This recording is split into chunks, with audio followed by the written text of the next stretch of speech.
తిరుపతిలో భారతీయ విజ్ఞాన సమ్మేళన్ కార్యక్రమం పాల్గొన్న CM Chandrababu.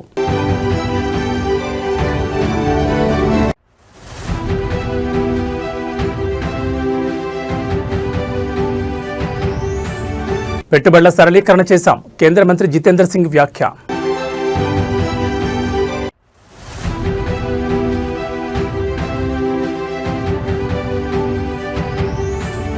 Krishna జలాలపై BRS రణభేరి, party ముఖ్య నేతలతో కేసీఆర్ భేటీ.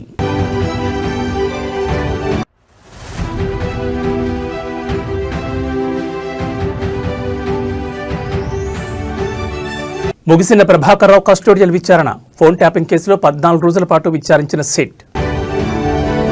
తిరుపతిలో భారతీయ విజ్ఞాన సమ్మేళన కార్యక్రమంలో పాల్గొన్నారు సీఎం చంద్రబాబు. తిరుపతిలో భారతీయ విజ్ఞాన సమ్మేళనం అట్టహాసంగా ప్రారంభమైంది. ఈ కార్యక్రమానికి ఆర్ఎస్ఎస్ చీఫ్ మోహన్ భగవత్ తో కలిసి రాష్ట్ర సీఎం చంద్రబాబు నాయుడు ముఖ్య ఆహ్వానితులుగా హాజరయ్యారు. వారికి కార్యక్రమ నిర్వాహకులు, అధికారులు ఘనంగా స్వాగతం పలికారు. ప్రవేశ ద్వారం ద్వారా సమ్మేళనం జరుగుతున్న ప్రాంగణంలోకి ఆర్ఎస్ఎస్ చీఫ్ సీఎం ప్రవేశించారు. అక్కడ ఏర్పాటు చేసిన వివిధ సాంకేతిక నమూనాలను వారు పరిశీలించారు. వాటి గురించి విశేషాలను నిర్వాహకులు వివరించారు. అనంతరం సభావేదికపై వారు చేరుకున్నారు. అక్కడ వేద మంత్రోచ్చారణతో సమ్మేళన కార్యక్రమం ప్రారంభమైంది. ఈ సందర్భంగా RSS chief Mohan Bhagwat, CM Chandrababu Naidu జ్యోతి ప్రజ్వలన చేసి కార్యక్రమాన్ని ప్రారంభించారు.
నరేంద్ర మోడీ ప్రభుత్వ పాలనలో ఐటీ, టెలివిజన్ రంగాల్లో పెట్టుబడులు సరళీకరణ చేశామని కేంద్ర మంత్రి జితేంద్ర సింగ్ అన్నారు. తిరుపతిలో సంస్కృత యూనివర్సిటీలో జరుగుతున్న భారతీయ విజ్ఞాన సమ్మేళనకు RSS chief Mohan Bhagwat, CM Chandrababu నాయుడుతో కలిసి పాల్గొన్నారు. కార్యక్రమంలో ప్రసంగిస్తూ భారత్ గ్లోబల్ ఇన్నోవేషన్ ఇండెక్స్లో 81వ ర్యాంకు నుంచి 38వ ర్యాంకు చేరుకుందన్నారు. దశాబ్ద కాలంగా స్టార్టప్ రంగంలో భారత్ దూసుకుపోతోందని పేర్కొన్నారు. స్పేస్ ఎకానమీలో 8వ స్థానానికి చేరుకున్నామని వివరించారు. చంద్రుడిపై ప్రయోగాల్లో కూడా భారత్ ఘన విజయాలు సాధించిందని తెలిపారు. గత దశాబ్ద కాలంలో భారత్ రక్షణ రంగం ఎగుమతుల్లో గణనీయమైన వృద్ధి సాధించిందని పేర్కొన్నారు. ముఖ్యంగా బ్రహ్మోస్ క్షిపణుల తయారీ ద్వారా తన సత్తా చాటిందన్నారు. భారత బ్రహ్మోస్ క్షిపణులకు ఇప్పుడు ప్రపంచంలో ఎంతో డిమాండ్ ఉందన్నారు. ప్రపంచానికి కోవిడ్ వ్యాక్సిన్లు అత్యధికంగా ఎగుమతి చేసిన దేశంగా భారత్ నిలవడం గర్వకారణమన్నారు. ప్రపంచ దేశాలకు ఆపన్న హస్తం అందించి ఆదుకునే అవకాశం రావడం పట్ల ఆనందాన్ని వ్యక్తం చేశారు. Honourable chief minister Shri Chandrababu Naidu గారోజీ, you have been not only futuristic in thinking, but where you were thinking about future when we were still living in the present. And I remember, sir, when you took over as Chief Minister for the first time, and we were looking for a modern venue in Hyderabad to organize a medical conference, and for the first time, through you, we got acquainted to the new modes of communication, through the new kind of auditoriums that had come under your guardianship and stewardship.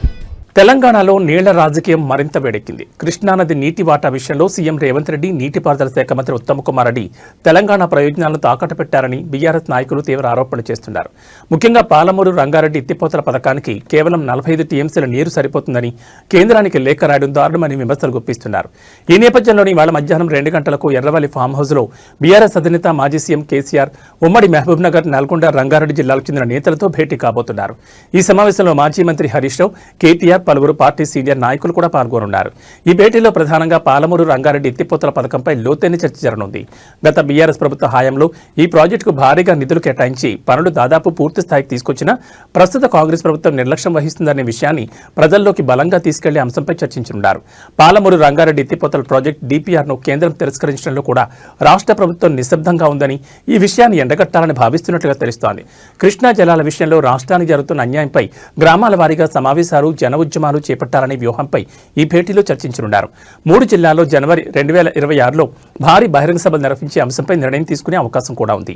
ఇక రాబోయే assembly సమావేశాల్లో అనుసరించాల్సిన వ్యూహం, ప్రభుత్వంపై లేవనెత్తాల్సిన ముఖ్య అంశాలు, నీటి హక్కుల సమస్యలపై బలమైన డిమాండ్లు చేయడంపై కూడా లోతైనగా విస్తృతంగా చర్చించనున్నారు.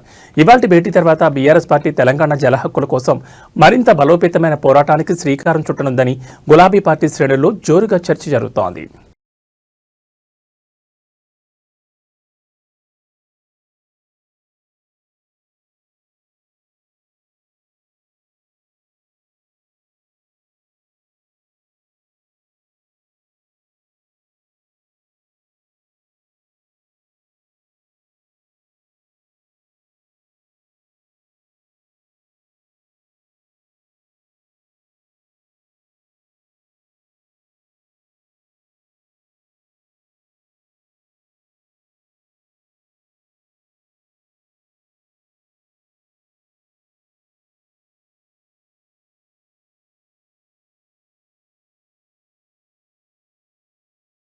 అక్రమ ఫోన్ ట్యాపింగ్ కేసులో ప్రధాన నిందితుడు మాజీ SIB chief Prabhakar Rao custody విచారణ నిన్నటితో ముగిసింది.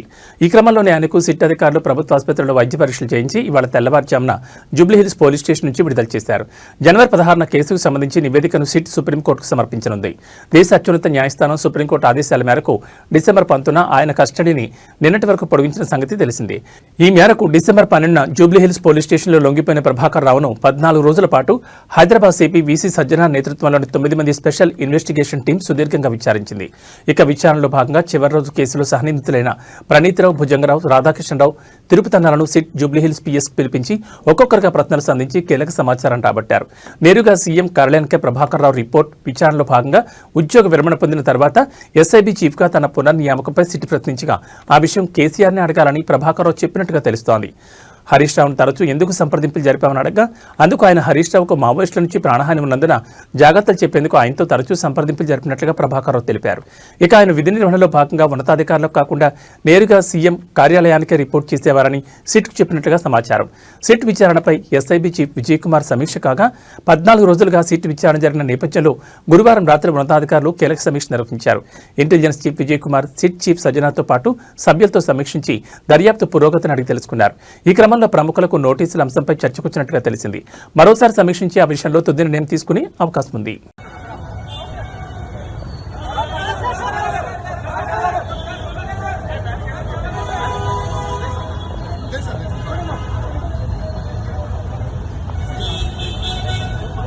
వరుస క్రిస్మస్ సెలవులు, వీకెండ్ నేపథ్యంలో హైదరాబాద్ విజయవాడ జాతీయ రహదారిపై రద్దీ కారణంగా వాహనాలు నెమ్మదిగా కదులుతున్నాయి. క్రిస్మస్ తర్వాత ఆఫీసులు, కాలేజీలు, పాఠశాలలు తెరవడంతో ఒకేసారి సిటీ వైపు లక్షలాది మంది ప్రయాణం చేస్తున్నారు. ముఖ్యంగా పంతంగి, చౌటుప్పల్, కోర్లపాడు టోల్గేట్ల వద్ద కిలోమీటర్ల మేర జాములు ఏర్పడ్డాయి. నేషనల్ హైవే 65పై ఔటర్ రింగ్ రోడ్ నుంచి అబ్దుల్లాపూర్ మెట్, హయత్ నగర్, చౌటుప్పల్ ప్రాంతాల్లో బంపర్ టు బంపర్ ట్రాఫిక్తో ప్రయాణికులు ఇబ్బందులు ఎదుర్కొంటున్నారు. ఇక 6 నెలల రోడ్డు విస్తరణ పనుల్లో భాగంగా చౌటుప్పల్, చిట్యాల, నార్కెట్పల్లి, పంతంగి వంటి చోట్ల బ్రిడ్జిలు, అండర్పాస్ల నిర్మాణాల వల్ల రోడ్డు సామర్థ్యం తగ్గి ట్రాఫిక్ మరింత ఆలస్యమవుతోంది. ఈ పనులు పూర్తయ్యే వరకు ఇలాంటి ఇబ్బందులు కొనసాగే అవకాశం ఉంది. దీంతో అప్రమత్తమైన ట్రాఫిక్ పోలీసులు ప్రత్యామ్నాయ రూట్ల ద్వారా వాహనాలు మళ్లిస్తున్నారు. అంబులెన్స్లు సైతం ట్రాఫిక్లో చిక్కుకుపోతున్నాయని స్థానికులు ఆందోళన వ్యక్తం చేస్తున్నారు. ఇక నేషనల్ హైవేపై ప్రయాణించేవారు ప్రత్యామ్నాయ రూట్లలో తమ గమ్యస్థానాలకు చేరుకోవాలని, నిరంతరం ట్రాఫిక్ అప్డేట్లను ఆన్లైన్లో చెక్ చేసుకోవాలని రాచకొండ ట్రాఫిక్ పోలీసులు సూచిస్తున్నారు. ఈ వాహనాల రద్దీ మరో 2 రోజులు కొనసాగే అవకాశం ఉందని వారు చెబుతున్నారు.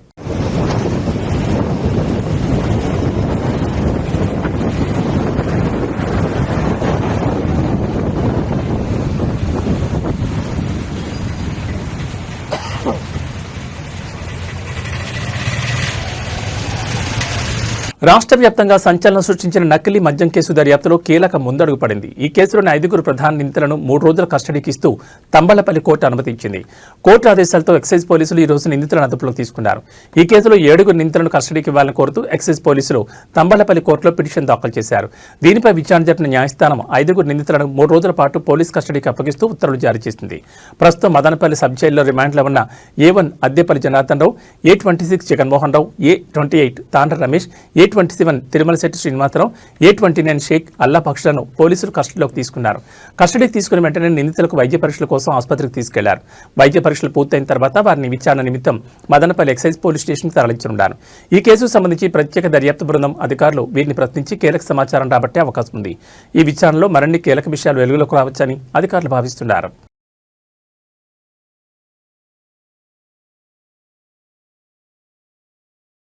పార్వతీపురం మన్యం జిల్లాలోని గురుగుపల్లి మండలం పరిధిలో ఉన్న తోటపల్లి వద్ద ఏనుగుల గుంపు హల్చల్ చేసింది. ఏనుగులు రోడ్డుపైకి రావడంతో స్థానికులు ఆందోళన వ్యక్తం చేశారు. గతంలో ఇదే ప్రాంతంలోని తామరచెరు వద్ద ఏనుగులు హడావుడి చేశాయి. మరోసారి ఏనుగులు కనిపించడంతో కలకలం రేగింది. ఏనుగుల సంచారం కారణంగా పరిసర ప్రాంతాల్లోని ప్రజలు భయాందోళనకు గురవుతున్నారు. ఇదే ప్రాంతంలో సంచరించిన ఏనుగులు మళ్లీ తిరిగి రావడంతో గ్రామస్తులు బెంబేలెత్తిపోతున్నారు. సంచరించిన మార్గాల్లోనే తిరుగుతూ పంటలను ధ్వంసం చేస్తున్నాయని వాపోతున్నారు. ఏళ్ల తరబడి ఏనుగులు అడవిని విడిచి గ్రామీణ ప్రాంతాల్లో తిరగడం వల్ల తామెంతో నష్టపోతున్నామని ఆవేదన వ్యక్తం చేస్తున్నారు. ఇప్పటికే చాలా వరకు ప్రాణ ఆస్తి నష్టం జరిగిందని గ్రామస్తులు పేర్కొంటున్నారు. సంబంధిత అటవీశాఖ అధికారులు దృష్టి సారించాలని, ఏనుగులు గ్రామాల్లోకి రాకుండా ఉండేలా చర్యలు తీసుకోవాలని అటవీశాఖ అధికారులను కోరుతున్నారు. వాటి కారణంగా నష్టం వాటిన పంటలకు నేటికి ఎటువంటి పరిహారం అందించలేదని, దీనిపై ఉన్నతాధికారులు స్పందించి తమకు తగిన న్యాయం చేయాలని వారు డిమాండ్ చేస్తున్నారు.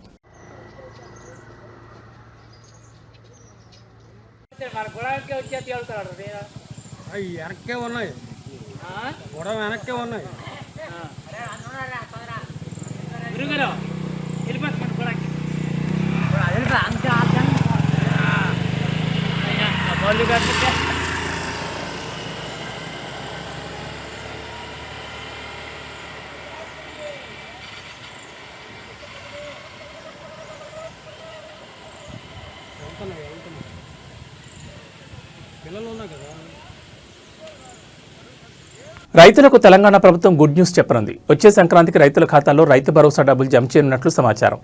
యాసంగి సీజన్కు చెందిన రైతు భరోసా డబ్బులు రానున్న జనవరిలో విడుదల చేయాలని భావిస్తోంది. శాటిలైట్ ఇమేజెస్ ద్వారా రైతులు పంట డేటాను సిద్ధం చేస్తోంది. జనవరి 2వ వారం వరకు ఈ వివరాల ప్రక్రియ పూర్తి కానుంది. అయితే ఈసారి పంటలు సాగు చేయని భూములను రైతు భరోసా నుంచి మినహాయింపించే అవకాశం ఉందని అధికారులు చెబుతున్నారు. రానున్న అసెంబ్లీ సమావేశాల్లో దీనిపై ప్రభుత్వం క్లారిటీ ఇవ్వనుంది.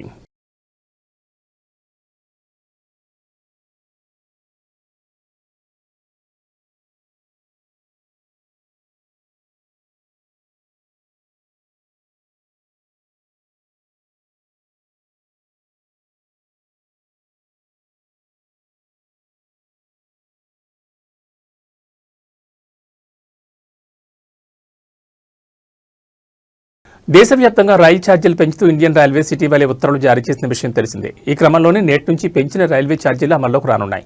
ఈ ఛార్జీల పెంపును రైల్వే అధికారులు నోటిఫై చేయగా 215 కిలోమీటర్లు దాటిన ప్రయాణానికి జనరల్ విభాగంలో ప్రతి కిలోమీటర్కు 1 పైసా చొప్పున, మెయిల్ ఎక్స్ప్రెస్ రైళ్లలో నాన్ ఏసీ, ఏసీ తరగతిలో ప్రతి కిలోమీటర్కు 2 పైసలు చొప్పున ఛార్జీలు పెరిగాయి. తాజా ఛార్జీల పెంపుతో ఇదే సంవత్సరంలో రైల్వే శాఖ 2 సార్లు ఛార్జీలను పెంచినట్లయింది. సబర్బన్ సర్వీసులు, సీజనల్ టికెట్ల ఛార్జీల్లో ఎలాంటి మార్పులు లేవని అధికారులు వెల్లడించారు.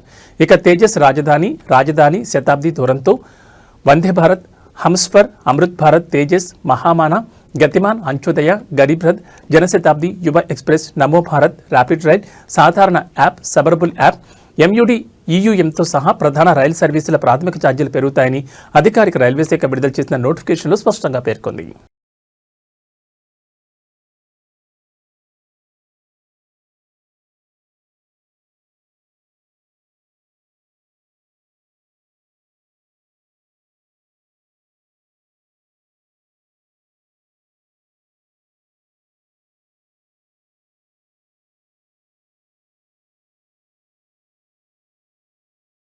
మహబూబాబాద్ జిల్లాలోని రైతులు యూరియా కోసం ఎదురు చూడాల్సిన అవసరం లేదని, ప్రస్తుతం నిల్వల కొరత కారణంగా పంపిణీ చేయడం లేదని వ్యవసాయ అధికారులు స్పష్టం చేశారు. మహబూబాబాద్ మండల వ్యవసాయ అధికారి కార్యాలయం ముందు ఈ మేరకు రైతులకు ముఖ్య సూచనలతో కూడిన నోటీసులను ఏర్పాటు చేశారు. యూరియా పంపిణీ లేనందున రైతులు PSCS సొసైటీలు లేదా ఆగ్రోస్ రైతు సేవా కేంద్రాల వద్దకు వెళ్లి వేచి ఉండి ఇబ్బంది పడొద్దని అధికారులు సూచించారు. యూరియా నిల్వల కొరత లేదా పంపిణీ ప్రక్రియలో ఏర్పడిన అంతరాయం కారణంగా ఈ నిర్ణయం తీసుకున్నట్టు తెలుస్తోంది.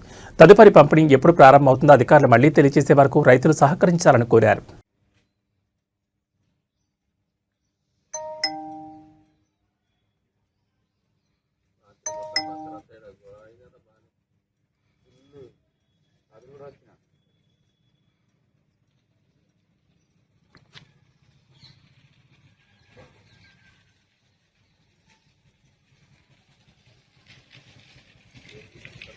కొండగట్టు ఘాట్ రోడ్లో మరో ప్రమాదం చోటు చేసుకుంది. జగిత్యాల జిల్లా కొండగట్టు ఆంజనేయస్వామి ఆలయ ఘాట్ రోడ్లో ఆటో ప్రమాదం గురై నలుగురికి తీవ్ర గాయాలయ్యాయి. ఆలయ దర్శనం ముగించుకున్న భక్తులు ఆటోలో కిందికి వస్తుండగా ఘాట్ రోడ్లో ఆటో అదుపు తప్పి సైడ్ వాల్ని ఢీకొట్టింది. ఈ ఘటనలో ఆటోలో ప్రయాణిస్తున్న నలుగురికి గాయాలయ్యాయి. సమాచారం అందుకున్న వెంటనే స్థానికులు పోలీసులు అక్కడ చేరుకుని గాయపడిన వారిని సమీప ఆసుపత్రికి తరలించారు. ప్రస్తుతం వారి ఆరోగ్య పరిస్థితి నిలకడగా ఉందని, ప్రాణాపాయం లేదని అధికారులు తెలిపారు. ఘాట్ రోడ్లో అధిక వేగంతో ఆటో నడపడం ప్రమాదానికి కారణమై ఉండొచ్చని పోలీసులు ప్రాథమికంగా భావిస్తున్నారు. అయితే ఇదే ఘాట్ రోడ్ 2018లో బస్సు ప్రమాదానికి గురై 60 మందికి పైగా మరణించిన సంగతి తెలిసిందే. ఘాట్ రోడ్లో వాహనదారులు మరింత అప్రమత్తంగా వాహనాలు నడపాలని పోలీసులు సూచించారు.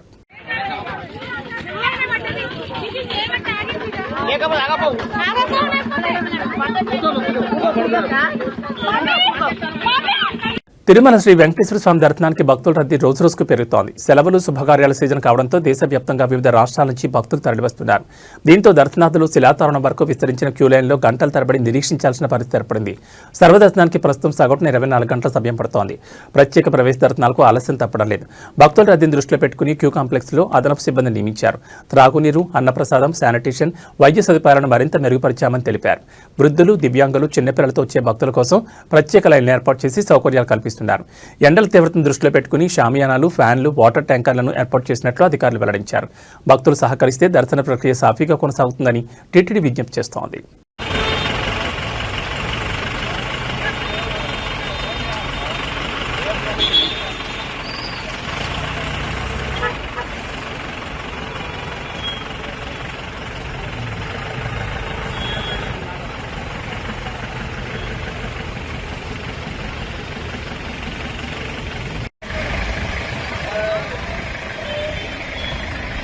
గోవిందా గోవిందా.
Thank you.